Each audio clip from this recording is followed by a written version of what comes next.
this is my go-to combo amp when I'm gigging. It's the Markbass CMD 102P. It's their 210 combo with 2 10s and a horn. It has this combo head too, which is standard in a lot of their models. It's a 500 watt head.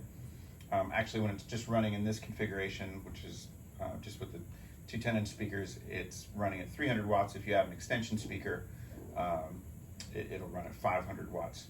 So, you know, technical aspects aside, this isn't a product demo trying to sell it to you. This is more trying to just show you how I use it and what I like about these heads.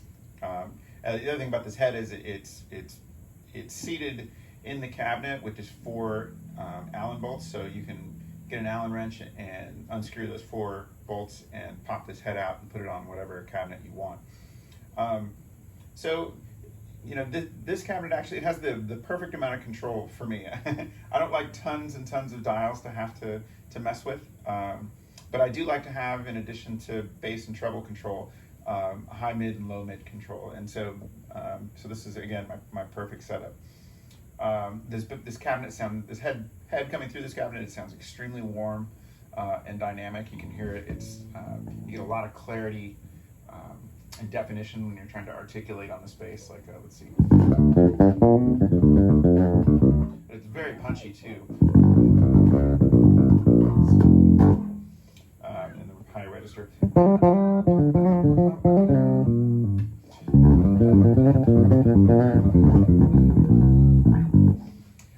So it's really, yeah, it's just so warm, such a nice sound. I get so many compliments from engineers and other musicians on how this cabinet sounds. Can't take a ton of credit for it, but I'll take it anyway. Now let's look at a couple of little EQ dials that this one has that Markbass is kind of famous for. Over here is the VLE.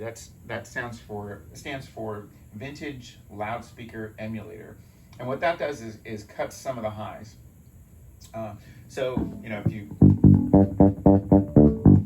if I start to dial this in,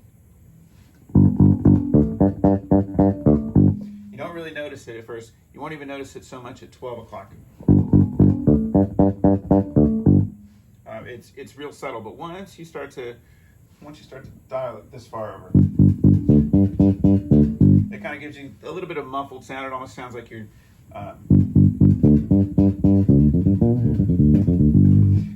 just turning the tone knob, but you're not losing your mids. It's still really punchy.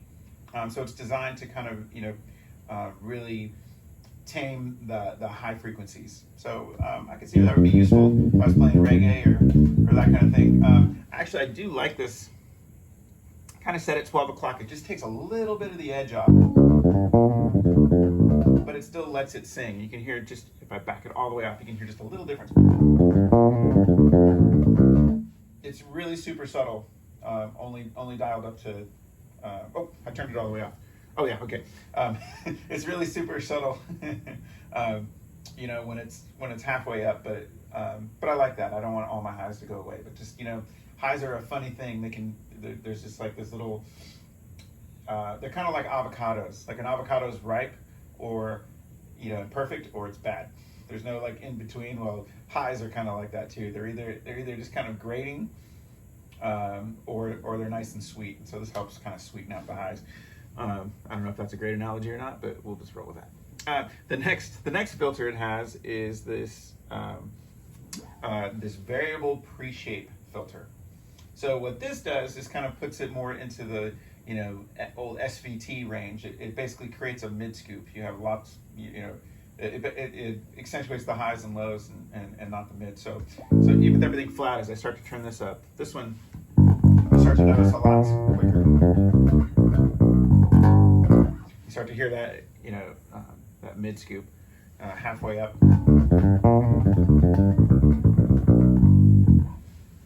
Let's try a little more. And then we'll just go all the way up with it. And there it has kind of starts to have kind of a tube thing. You know, I know players, let's see, maybe if I go there, some players like this for, you know, for their slap sound like that.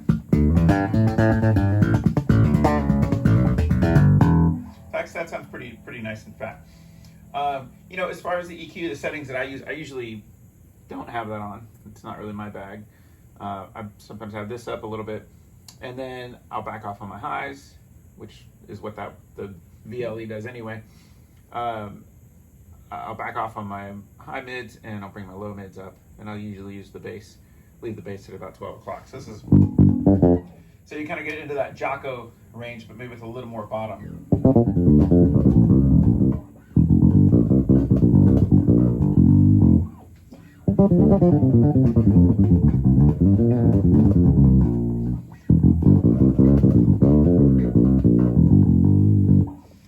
So you know, it's a great sounding amp, and this whole thing on the factory specs says that it weighs 38 and some change pounds. I've weighed this one; it comes in at 36. I would imagine, you know, anytime you have a wood cabinet, the density of the wood is going to change, so you're never going to be able to precisely build something out of wood that weighs exactly the same every time. So this one came in a little bit on the lighter side. So because of that, it's a joy. It's got a huge sound. I've never ever used this on a gig and felt like I was lacking anything. It's just super loud and warm. It meets every volume demand, both inside, outside, small clubs, large clubs, festival stages. Now, of course, the bigger the stage you play, and the bigger the more sound reinforcement you have, the less you need a big amplifier. So I've always kind of found it counterintuitive when you see somebody come out on stage and bring a 810 stack. It looks cool and it feels nice to stand in front of, but man, it's going to send you to the chiropractor or worse at some point in your life. So having something that's compact, super loud, amazing tone, really versatile in tone, and just super light it's the perfect amp. So I've been sold on Markbass for a really long time. So this is definitely something to check out.